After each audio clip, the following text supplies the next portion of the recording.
The Story of Ferdinand.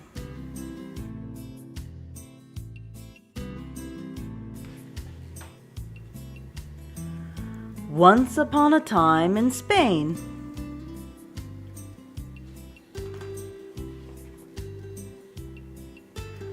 there was a little bull, and his name was Ferdinand.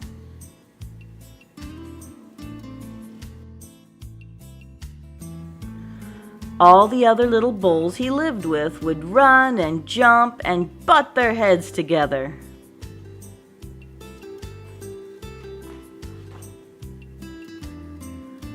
But not Ferdinand.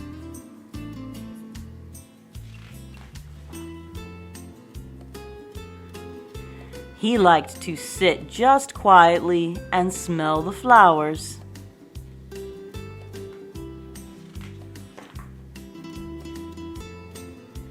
He had a favorite spot out in the pasture under a cork tree.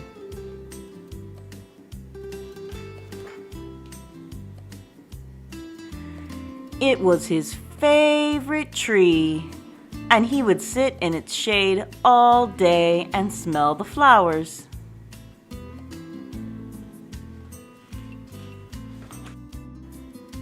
Sometimes his mother, who was a cow, would worry about him. She was afraid he would be lonesome all by himself.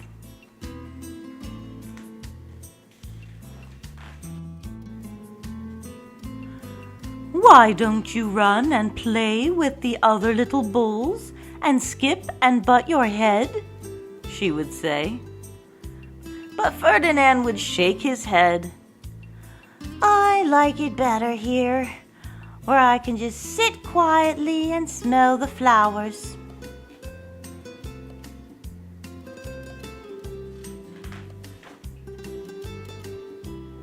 His mother saw that he was not lonesome, and because she was an understanding mother, even though she was a cow, she let him just sit there and be happy.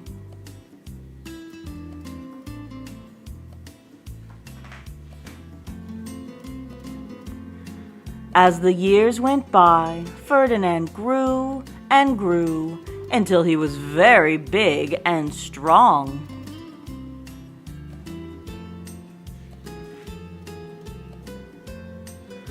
All the other bulls who had grown up with him in the same pasture would fight each other all day. They would butt each other and stick each other with their horns. What they wanted most of all was to be picked to fight at the bullfights in Madrid.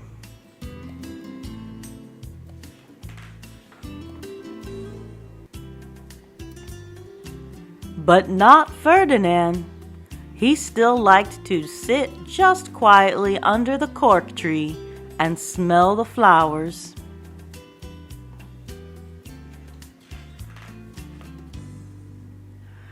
One day, 5 men came in very funny hats to pick the biggest, fastest, roughest bull to fight in the bullfights in Madrid.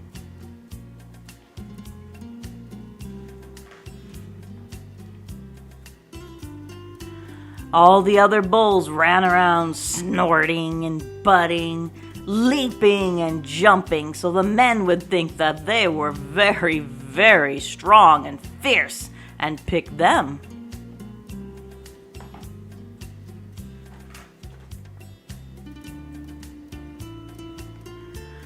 Ferdinand knew that they wouldn't pick him, and he didn't care, so he went out to his favorite cork tree to sit down.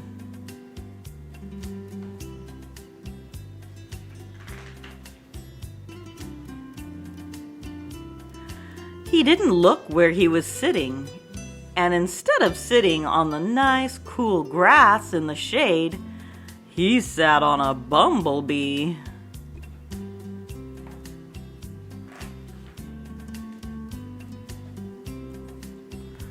Well, if you were a bumblebee and a bull sat on you, what would you do? You would sting him, And that is just what this bee did to Ferdinand.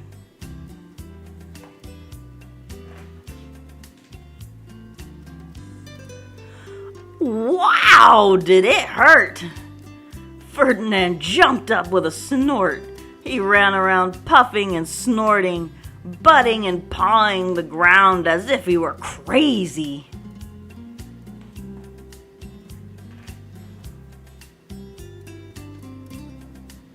The 5 men saw him, and they all shouted with joy. Here was the largest and fiercest bull of all. Just the one for the bullfights in Madrid.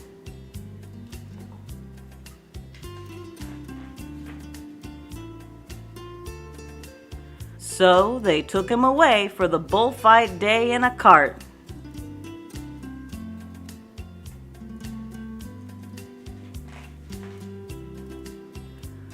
What a day it was! Flags were flying, bands were playing.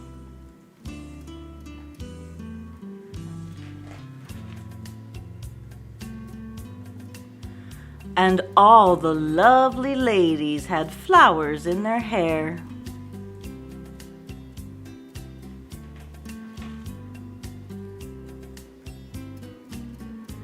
They had a parade into the bull ring.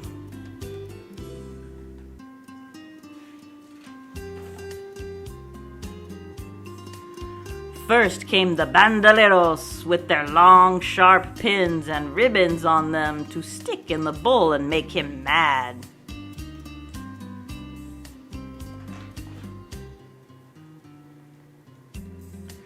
Next came the picadores, who rode skinny horses, and they had long spears to stick in the bull and make him madder.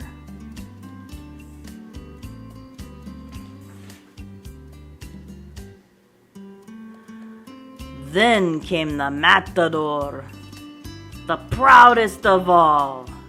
He thought he was very handsome, and bowed to the ladies.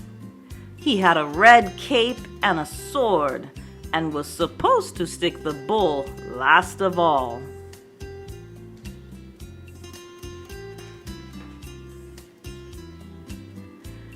Then came the bull. And you know who that was, don't you? Ferdinand.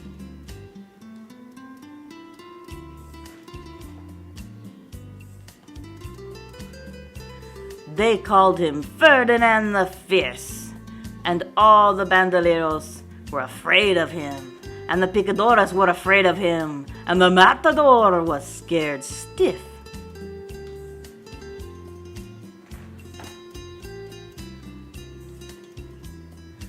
Ferdinand ran to the middle of the ring, and everyone shouted and clapped because they thought he was going to fight fiercely and butt and snort and stick his horns around.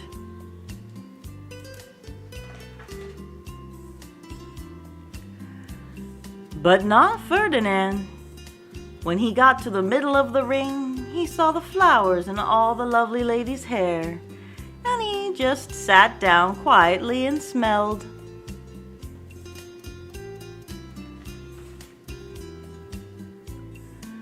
He wouldn't fight and be fierce no matter what they did. He just sat and smelled, and the bandoleros were mad, and the picadores were madder, and the Matador was so mad he cried because he couldn't show off his cape and sword.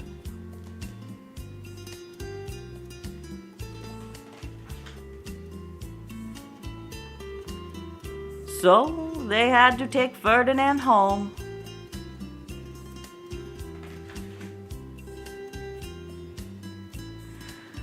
And for all I know, he is sitting there still, under his favorite cork tree, smelling the flowers, just quietly. He is very happy.